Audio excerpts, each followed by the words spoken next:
Are you listening? Damn. Selamat malam.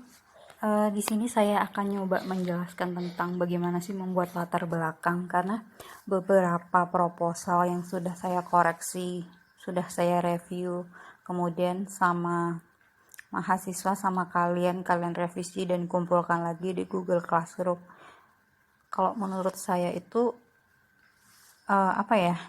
kesalahannya tuh masih sama gitu loh. Bahkan saya padahal di situ sudah menjelaskan, sudah menulis, membuat catatan.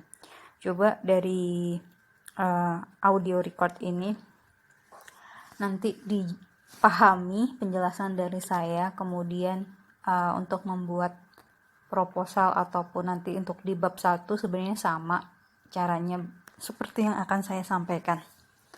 Jadi kalau ngomongin latar belakang, kalau pakai template-nya saya, latar belakang itu awalnya menjelaskan tentang Y-nya, tentang variabel dependennya dulu.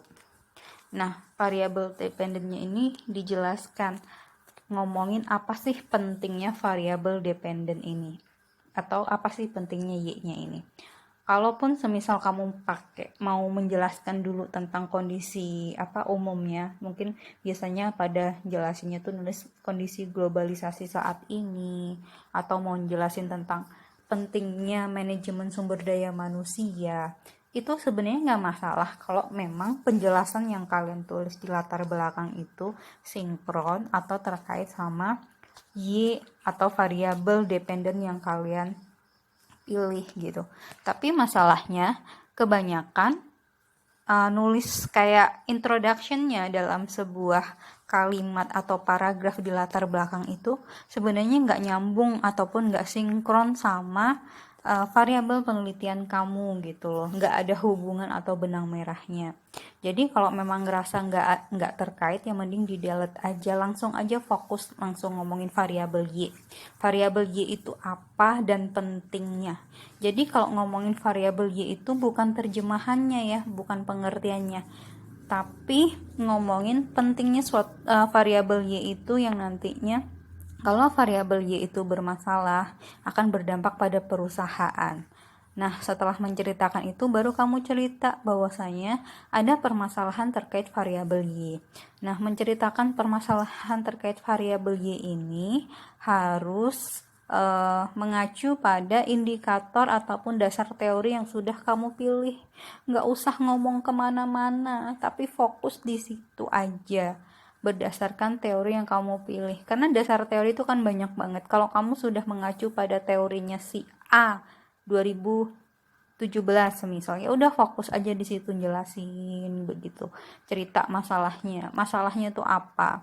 Nah, biasanya kalau semisal contohnya kinerja, ada yang bercerita tentang kinerja tuh masalahnya dilihat dari semisal kualitas gitu ya.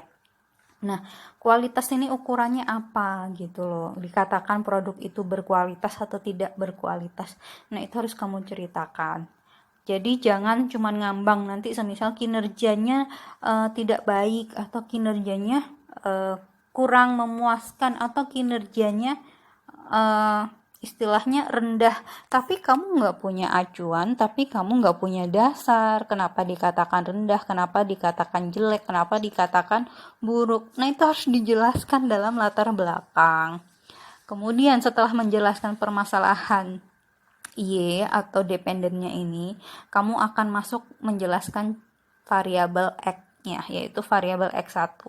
Nah, sebelum masuk variabel X1, biar sinkron, biar ada hubungan antar paragraf atau ada benang merah paragraf pertama dengan paragraf selanjutnya, kamu cerita dulu bahwasanya berdasarkan pendapat si A, bahwasanya variabel X1 ini memang memiliki pengaruh atau memang menjadi variabel yang diduga mempengaruhi variabel Y. Secara teoritis seperti itu. Cari teorinya yang bilang bahwasanya variabel X1 ini menjadi salah satu faktor yang mempengaruhi dependen penelitian kamu atau variabel Y kamu.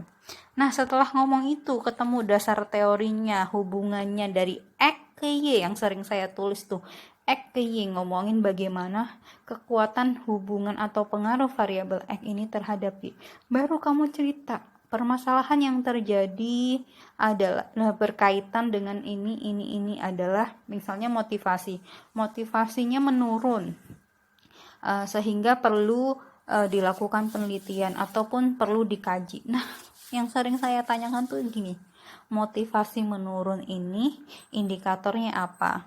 Kemudian dilihatnya dari mana? Kalau dikatakan menurun berarti kan ada standarnya.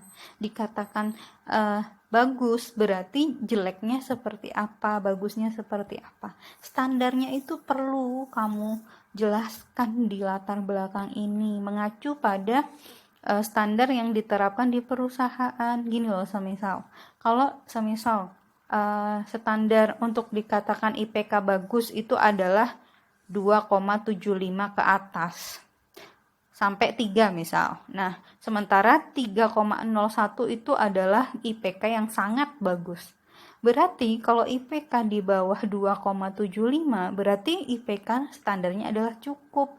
Berarti ada penurunan kan kalau sebelumnya 2,75 ke 2,5.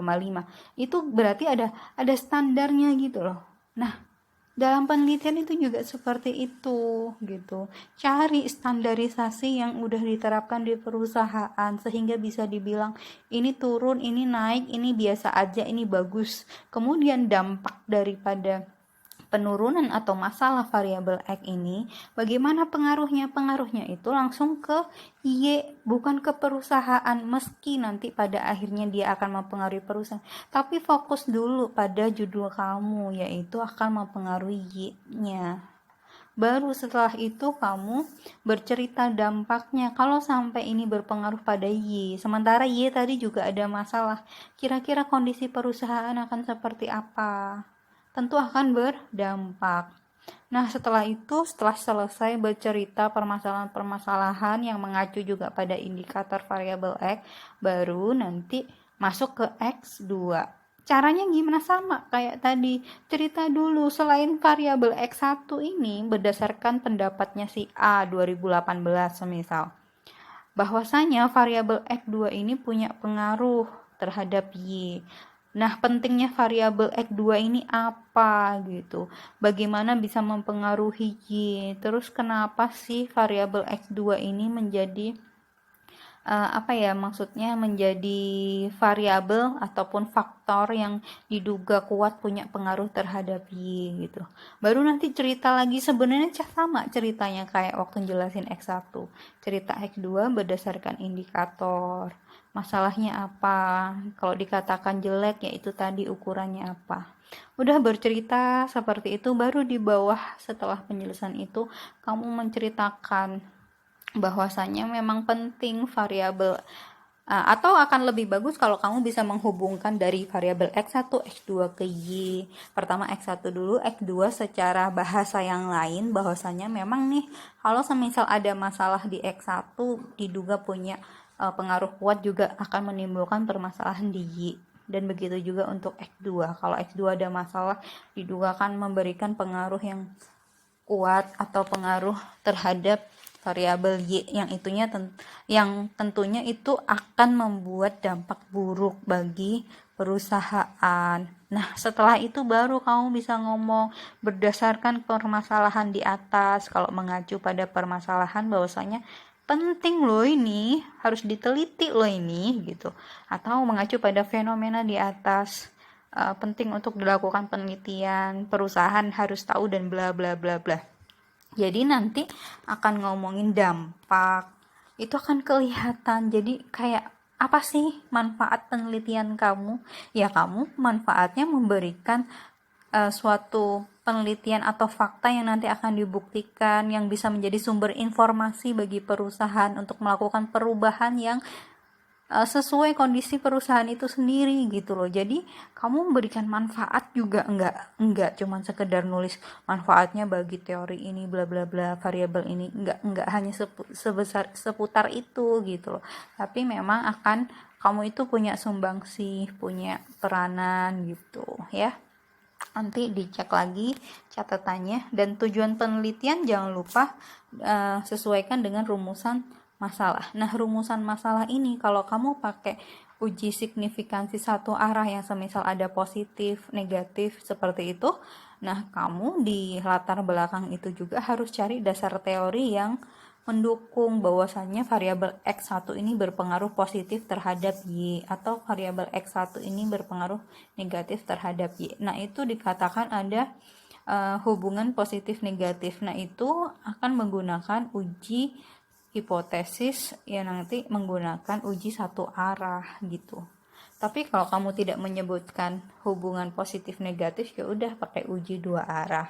Kalau belum paham, kalau lupa dengan uji signifikansi atau lupa dengan uji satu arah dua arah, nanti dibaca lagi statistik inferensialnya.